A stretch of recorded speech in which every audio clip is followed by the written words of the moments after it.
Everyone, welcome to my channel. कैसे हो आप सब लोग, ये ज़रूर बताना कमेंट सेक्शन के अंदर। और कैसी चल रही है तुम्हारी प्रेपरेशन। तुमने जो है पिछले वीडियोस की स्ट्रैटेजी में कमेंट सेक्शन में ज़रूर ये कहा था कि तुम्हें अकाउंट्स और बीएसटी की जो है उसके बारे में भी थोड़ा सा मैं डिटेल में बताऊं। तो आज मैं ये वीडियो इसलिए शूट कर रही हूँ ताकि मैं तुम्हें कॉम्प्रिहेंसिव वे में बीएसटी का जो भी तुम्हें जैसे भी हैंडल करना है वो सारी चीज़ें बता सकूं। देखो, अब जिनका पेपर 9 मार्च को है मैथमेटिक्स का, उन्हें 1 से लेकर के 8 मार्च तक तो एटलीस्ट इतना दिन तो सिर्फ मैथ्स के लिए रिजर्व रखना चाहिए। क्योंकि देखो, मैथ्स एक डिफिकल्ट सब्जेक्ट है, एक प्रैक्टिकल सब्जेक्ट है जिसके अंदर बहुत ज़्यादा प्रैक्टिस चाहिए होती है। और इसका जो सिलेबस है वो भी बहुत एक्सटेंसिव, बहुत वास्ट होता है, राइट। तो मुझे लगता है उस टाइम पीरियड पे 1 वीक तो तुम्हें सिर्फ मैथ्स को देना चाहिए, एक्सक्लूसिवली मैथ्स, ठीक है। बट जो उसके पहले का जो टाइम है, 2-3 दिन जितने भी है तुम्हारे पास, तो उस टाइम पर तुम्हें अकाउंट्स ले लो तुम साथ में। क्योंकि देखो, बीएसटी कंपैरेटिवली इजी रहता है अकाउंट्स के कंपैरिजन में। क्योंकि अकाउंट्स देखो फिर से एक प्रैक्टिकल सब्जेक्ट है, तो उसके अंदर ऑलरेडी थोड़ी सी चीज़ें इन्वॉल्व हैं जो तुम्हें कंफ्यूज कर सकती है लास्ट मोमेंट पे। तो तुम थोड़ा सा पहले से लेके चलोगे तो तुम्हारे पास वो टाइम रहेगा जब तुम अपने डाउट्स जो है या फिर जो डिफिकल्ट क्वेश्चन तुमने इनकाउंटर करे थे वो तुम अच्छे से एक बार वापस देख सको, ठीक है। तो इसलिए मुझे लगता है कि तुम्हें अभी जिनका 9th को पेपर है उन्हें अकाउंट्स और मैथ्स साथ में लेके करना चाहिए, ठीक है।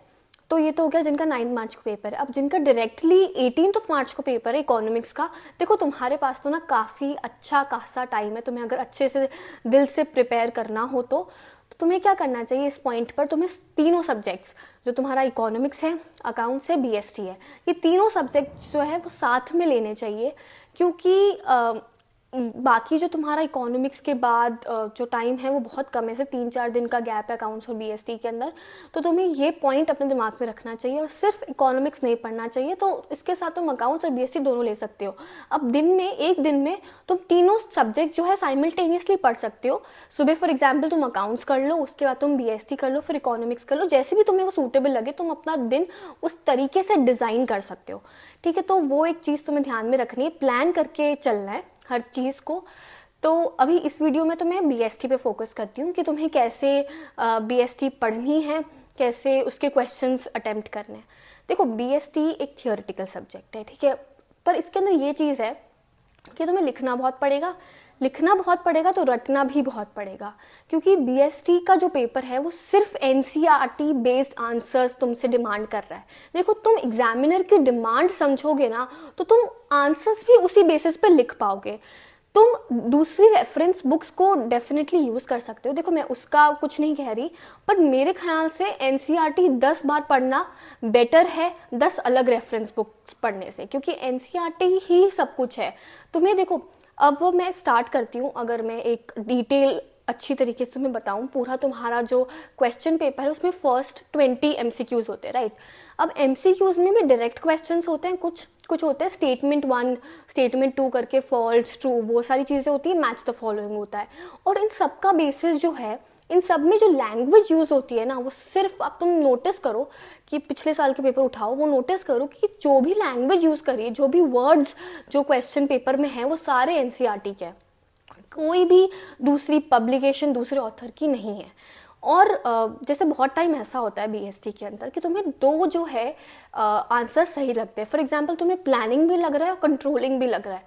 तो देखो, ऐसा पॉसिबल है, पर काम इस वक्त क्या आएगा, ये काम आएगा जो एनसीईआरटी में लिखा हुआ है। फॉर एग्जाम्पल सेम लाइन अगर प्लानिंग के नीचे लिखी हुई है तो वो करेक्ट आंसर है, इरिस्पेक्टिव ऑफ द फैक्ट कि तुम्हें कंट्रोलिंग में ज्यादा अप्रोप्रिएट लग रहा है। देखो, वो लग रहा होगा, बट जो आंसर की बनेगी वो एनसीईआरटी से बनेगी। तो तुम्हें ये चीजें, मतलब देखो, ये सारे बिटर ट्रूथ्स हैं जो एग्जिस्ट करते हैं और तुम्हें एक्सेप्ट करके तैयारी करनी है, ठीक है।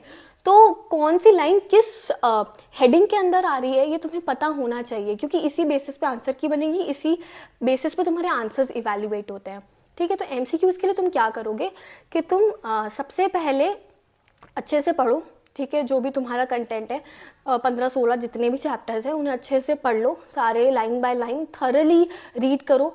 अब मैं इसके अंदर यूट्यूब चैनल्स तुम पढ़ सकते हो, देख सकते हो उनको अच्छे से ब्रीफ समरी के लिए, बट मेरे हिसाब से बीएसटी में reading is more effective rather than watching videos, ठीक है। तो वो एक मेरे हिसाब से तुम्हें करना चाहिए, रीडिंग पे ज़्यादा फोकस करो। पर क्वेश्चंस के लिए तुम डेफिनेटली, मैंने पहले भी बताया कि एमसीक्यू सीरीज कोई भी चैनल की फॉलो कर सकते हो आराम से, उसके अंदर कोई भी दिक्कत नहीं है, ठीक है। और तुम ऑनलाइन वेबसाइट्स पे जाओ, मैंने ये आई थिंक मेरे इकोनॉमिक्स वाले वीडियो में भी कहा है कि वेबसाइट्स पे जो आते हैं, और बीएसटी में मैक्सिमम एमसीक्यूज जो आए थे वो इंटरनेट पे ऑलरेडी थे विथ सेम ऑप्शंस। ये मैं झूठ नहीं बोल रही हूँ, तुम जो हमारा बैच का पेपर था उसे उठाओ, उसके जो एमसीक्यूज है उसको गूगल करके देखो, तुम्हें मिल जाएंगे भाई, तुम्हें सेम टू सेम मिल जाएंगे। क्योंकि मैंने एक दिन पहले इनफैक्ट दो तीन दिन मेरे पास थे बीएसटी के लिए, उसमें ही वो सारे एमसीक्यूज देखे थे और सेम टू सेम वो बैटम वो सारी चीज़ें आ गई।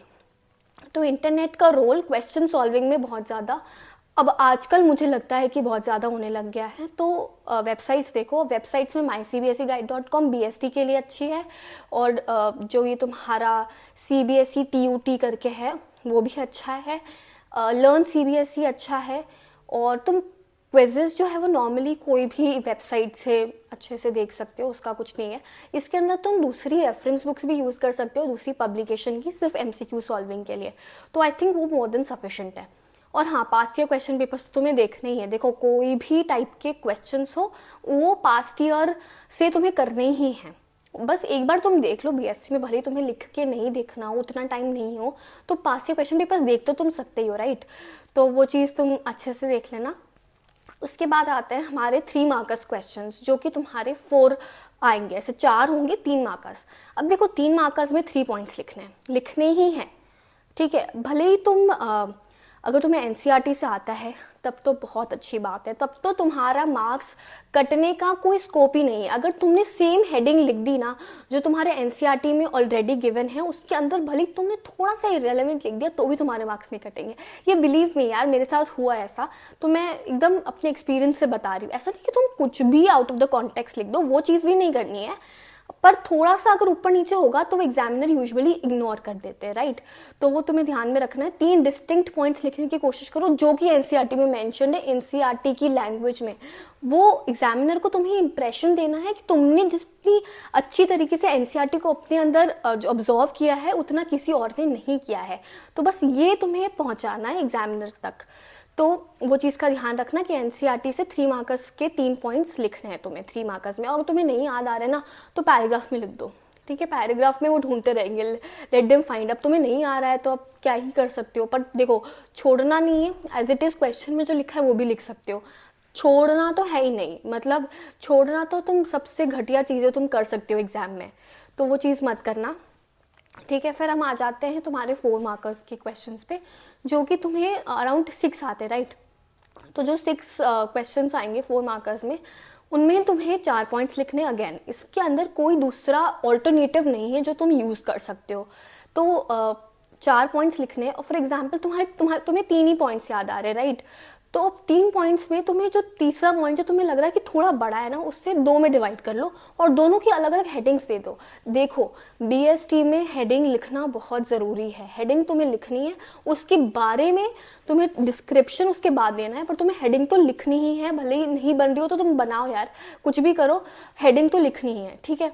तो 4 मार्कर्स तुम्हारे ऐसे हो जाएंगे। फिर हम आ जाते हैं 6 मार्कर्स पे, ठीक है। 6 मार्कर्स भी 4 आते हैं। अब देखो, इसके अंदर जो अलग चीज़ है वो ये है कि तुम्हें केस स्टडी आती है, उसमें तुम्हें आइडेंटिफाई करना होता है फंक्शन, और फंक्शन के फिर पॉइंट्स लिखने होते हैं, ठीक है। तो तुम्हें आइडेंटिफिकेशन बहुत जुडिशियसली करना है। देखो, केस स्टडी में कुछ ऐसे वर्ड्स होंगे जो कि तुम्हें गाइड करेंगे कि एनसीईआरटी में किस पॉइंट के नीचे लिखे हुए थे, ठीक है। क्योंकि एनसीईआरटी के ही कुछ वर्ड्स केस स्टडी में होंगे, साथ में होंगे, जो तुम्हें, अगर तुमने अच्छे से एनसीईआरटी पढ़ी होगी ना तो तुम्हें याद आ जाएगा कि ये किस हेडिंग के नीचे थे। देखो, उसमें थोड़ा अपना एक्यूमेन कम यूज करना है और मेमोरी ज्यादा यूज करनी है बीएसटी के पेपर में, ये ट्रूथ है। देखो, उसमें तुम्हें दिमाग थोड़ा कम लगाना है और तुम्हारी मेमोरी जो है, रोट लर्निंग की जो स्किल है वो ज्यादा काम आएगी, ये तुम्हें एक्सेप्ट करना है, ठीक है। तो अच्छे से मेमोराइज करोगे ना तो तुम्हें केस स्टडी में एग्जैक्टली कुछ ऐसे लीडिंग वर्ड्स मिल जाएंगे जो तुम्हें एग्जैक्टली डायरेक्ट करेंगे कि हाँ, तुम्हारी बुक पे यहाँ पर लिखा हुआ था। तो तुम्हें वही आइडेंटिफाई करके वही चीज़ लिखनी है। भले ही तुम्हारे दिमाग के अंदर कुछ और चीज़ आए कि नहीं ये तो बहुत ज़्यादा अप्रोप्रिएट हो रहा है, बट नहीं, जो तुम्हें एनसीईआरटी में गिवन है वही सही है, ठीक है। तो वो चीज़ का ध्यान रखना, आइडेंटिफाई सही करना। तो तुम उसके कैरेक्टरिस्टिक्स, एडवांटेजेस, डिसएडवांटेजेस सही लिख पाओगे। अगर तुमने आइडेंटिफाई गलत किया ना, फिर तो तुम्हारा प्रॉब्लम वहीं से स्टार्ट हो जाएगी। बट देखो, कभी ऐसा हो जाता है कि आइडेंटिफिकेशन तुमने गलत करा है, बट कुछ पॉइंट्स तुमने ऐसे लिखे हैं जो आइडेंटिफाइड फंक्शन से मैच करते हैं।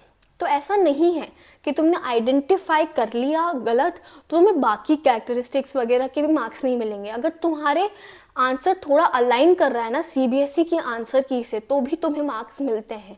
ये मैंने होते हुए ऑब्जर्व करा है, देखा है, क्योंकि मेरे कुछ फ्रेंड्स के साथ ऐसा हुआ था कि उन्होंने गलत फंक्शन आइडेंटिफाई करा था, बट उनके जैसे क्योंकि वो 6 मार्क का क्वेश्चन था तो एग्जैक्टली 6 मार्क्स नहीं कटे थे। तो सीबीएसई की जो आंसर की आंसर जो चेक करते इवैल्यूएट करते वो मैकेनिज्म बहुत स्टूडेंट फ्रेंडली है, ठीक है। तो ये दिमाग में रखना अपने। और एक चीज़ और मैं हाईलाइट करके यहाँ पे बताऊंगी। देखो, आइडेंटिफाई का मतलब है फंक्शन का नाम लिखना है, जो फिनोमेना हो रहा है, जो दिखाया गया है क्वेश्चन में, उसका नाम लिखना है। बट जो वर्ड स्टेट होता है ना, स्टेट, उसमें उस फंक्शन को डिफाइन भी करना होता है। देखो, अब इसमें लिखा identify the function, for example planning है आंसर, तुमने प्लानिंग लिख दिया, ठीक है, करेक्ट, तुम्हें मिल जाएगा 1 मार्क, ठीक है। बट इसमें लिखा है स्टेट द फंक्शन, तो स्टेट मतलब प्लानिंग लिखो, प्लानिंग को डिस्क्राइब भी करोगे। अगर नहीं करा तो तुम्हारा आधा मार्क कट जाएगा। तो ये मेजर डिफरेंस है आइडेंटिफाई और स्टेट वर्ड में, तो इसको अच्छे से दिमाग में रजिस्टर कर लेना, ठीक है। तो ये बहुत ज़रूरी है। और अगर तुम सैम्पल पेपर उठाओ, उसकी मार्किंग स्कीम देखोगे ना, तो तुम्हें ये डिफरेंस तुम इजीली समझ पाओगे कि मैं जो बोल रही हूँ कितना सेंस बना रहा है। तुम आइडेंटिफाई का आंसर देखो, स्टेट का आंसर देखो, तुम्हें अपने आप ही डिफरेंस पता चल जाएगा, ठीक है। तो ये तो मेरी कुछ टिप्स थी प्रिपेयर करने के लिए। यूट्यूब वीडियोस में अगेन मैं सुनील सर का ही चैनल रेकमेंड करूँगी, मुझे थोड़ा अच्छा लगता है, पता नहीं उनसे थोड़ा सा मैं कनेक्ट कर पाती हूँ, इसलिए मैं हर सब्जेक्ट में मैं उन्हीं का नाम लेती हूँ, ठीक है। तो वो चीज़ें तुम्हें करनी है। वेबसाइट्स में ऑलरेडी बता चुकी हूँ, तो वो नोट कर लेना, उससे पढ़ लेना, ठीक है। और इसमें ना तुम राइटिंग प्रैक्टिस ज़रूर करो। देखो, बीएसटी लिखने का है, 3 घंटे मैनेज करने का पेपर है, तो तुम्हें ये भी एक लेंदी पेपर रहेगा। इसमें प्रेजेंटेशन बहुत बहुत बहुत इंपॉर्टेंट है, प्लीज़ बहुत ध्यान रखना। 3 घंटे को सही से जुडिशियसली मैनेज करना। 6 मार्कर्स में ज़्यादा टाइम देना होता है। देखो, इस पेपर में तुम्हारे 4 क्वेश्चन जो है वो 6 मार्कर्स है, तो तुम्हें बहुत ध्यान से जैसे 6 मार्कर्स है तो डिवाइडेड होंगे ना, जैसे अगर 3 डिवाइडेड हो 3 पॉइंट्स ईच, 4 है तो 4 ऐसे, मतलब 4 पॉइंट्स फिर 2 पॉइंट्स ऐसे लिखना है। तो तुम्हें अपना मार्क्स डिस्ट्रीब्यूशन खुद अपने दिमाग में रख लो कि 1 नंबर के लिए 1 पॉइंट होगा, ठीक है। ये चीज़ बहुत इंपॉर्टेंट है। और एक चीज़ मैं और कहना चाहूँगी, इसके अंदर जो तुम्हारा बीएसटी का पेपर है उसमें फ्लो चार्ट्स, भाई फ्लो चार्ट्स एक मैजिकल वे में काम करेंगे तुम्हारे लिए। क्योंकि देखो, बीएसटी में ना कई बार ऐसा होता है कि तुम्हें समझ ही नहीं आ रहा होता है कि तुम इसके अंदर लिखोगे क्या। तो उसके अंदर तुम ये कर सकते हो, जैसे तुमसे पूछा है कोई चीज़, तो तुम क्या करो ना, फ्लो चार्ट बना दो। अब एक बड़ी हेडिंग लिख दो, उसके 3 ब्रांचेस निकाल दो, और तीनों ब्रांचेस के अगर तुम देखो वर्टिकली लिखोगे ना इतना, तो वो लगेगा भी ज़्यादा, और तुम कंटेंट अगर तुम्हारा कम है तो भी वो डेंस लगेगी तुम्हारी आंसर शीट। एग्जामिनर को आंसर शीट डेंस दिखानी है। डेंस मतलब कम एरिया में तुमने ज़्यादा लिखा है, और ऐसा नहीं है कि खिचड़ी बनानी है तुम्हें वर्ड्स की, पेपर सेव करना है, ऐसा नहीं। पर तुम्हें ऐसा तो जरूर दिखाना है कि तुम्हें आता है, तुम सिर्फ पेपर पेजेस भरने के लिए नहीं लिख रहे हो, वो बहुत इंपॉर्टेंट फैक्टर होता है। तो फ्लो चार्ट की हेल्प से, डायग्राम्स की हेल्प से तुम अपने आंसर्स को कंसाइज वे में अच्छी तरीके से प्रेजेंट कर सकते हो। देखो, एक फॉर एग्जाम्पल मैं तुम्हें एग्जाम्पल देती हूँ, ठीक है। अब एक क्वेश्चन है जिसके अंदर कोऑर्डिनेशन की इंपॉर्टेंस बतानी है, ठीक है। अब तुम उस क्वेश्चन के अंदर क्या करोगे, तुमने पूरी राम कहानी लिख देनी है, सबसे पहले तो कोऑर्डिनेशन क्या होता है, फीचर जो भी है, ठीक है। अब थोड़ा सा तुम्हें लग रहा है कि कंटेंट तुम्हारा कम पड़ रहा है, तुमने नहीं लिखा है इतना, देखो वो फीलिंग अंदर से आ जाती है कि तुम्हें और कुछ याद नहीं आ रहा है, या फिर तुम्हारे पास थोड़ा टाइम है, तो तुम्हें क्या करना है। अब जैसे हम नॉर्मली यूजुअली बचपन में ड्राइंग करते थे ना, कि ऐसे एक सर्कल बना के, एक लाइन खींच के, 2 हाथ बना के, मतलब एक नॉर्मल सी सिंपल सा ड्राइंग है, वो मैं अपनी आंसर शीट भी शेयर कर दूंगी, तो तुम देख लेना मेरी उसमें कलाकारी कितनी ज़्यादा अच्छी है। मतलब तो नॉर्मल फिगर्स बनाने होते हैं, और एक बना दो एक मैनेजर एक एम्प्लॉय, ठीक है, तो फिर तुम उसको कोऑर्डिनेशन को उस ड्राइंग के थ्रू डिपिक्ट कर सकते हो कि हाँ मुझे तो ये कहा गया था। जैसे डिवीजन ऑफ वर्क में भी तुम कर सकते हो कि मैनेजर उसे डायरेक्ट कर रहा है कि तुम ये काम कर लो, वो बोलता है ठीक है, तो ये डिवीजन ऑफ वर्क हो गया, वो डिस्प्ले करना है तुम्हें। तो तुम ऐसा देखो, ऐसा तुम्हें कैसा आइडिया आएगा जब तुम टॉपर्स की आंसर शीट देखोगे। देखो मेरी आंसर शीट मेरे बीएसटी में 100 on 100 आए थे, तो मैं वो तो तुम्हें अटैच करके दे दूंगी, पर उससे ना पूरा काम नहीं चलेगा। तो तुम्हें क्या करना है, तुम्हें इंटरनेट पे जाना है और पास्ट ईयर क्वेश्चन पेपर्स उठाओ और टॉपर्स की आंसर शीट उठाओ, क्वेश्चन देखो, आंसर देखो, अपना आंसर सोचो और गैप जो है तुम्हारे आंसर में और टॉपर के आंसर में उसे फिल करो। वो बहुत ज़रूरी है और तुम्हारे पास टाइम है तो तुम आराम से कर लोगे। देखो बीएसटी बहुत लाइट पेपर है, तो आराम से निकल जाएगा, कुछ दिक्कत नहीं है। पर तुम्हें ये जो सब्जेक्ट है ना वो बहुत स्कोरिंग है। देखो बिलीव मी, अकाउंट्स, मैथ्स, ये सारे सब्जेक्ट तुम्हारे मार्क्स नीचे कर सकते हैं, इनफैक्ट इंग्लिश भी कर सकता है। पर बीएसटी तुम ऐसा सब्जेक्ट है जो तुम्हें बहुत हेल्प करेगा और ये तुम आगे भी बीकॉम ऑनर्स में भी तुम्हें बहुत काम आएगा। तो अभी पढ़ लो, ठीक है। मुझे पता है थोड़ा ऐसे पढ़ते पढ़ते ना हमें थोड़ा सा नींद सी आती है, थोड़ा बोरिंग तो है, देखो एक्सेप्ट करो उस फैक्ट को। तो तुम उसके लिए क्या कर सकते हो कि रीडिंग करते हुए बोलो, तो तुम थोड़ा सा एक्टिव रहोगे। अगर बोलना नहीं पसंद है तो च्युइंगम खा लो, ऐसे मतलब च्युइंगम खाओगे ना, तुम ऐसे प्रमोट तो नहीं कर रही कुछ ऐसी कोई गलत हैबिट, बट ये है कि च्युइंगम खाओगे तो तुम्हारा जो है मुंह चलता रहेगा और तुम ऐसे नींद तो तुम्हें नहीं आएगी। फिर कुछ खाते रहो तो वो ठीक रहेगा। अब च्युइंगम से एक्टिविटी होती रहेगी तुम्हारे माउथ में, तुम्हें ब्रेन को एकदम ऐसे ब्रेन सोएगा नहीं, एक्टिव रहोगे तुम लोग।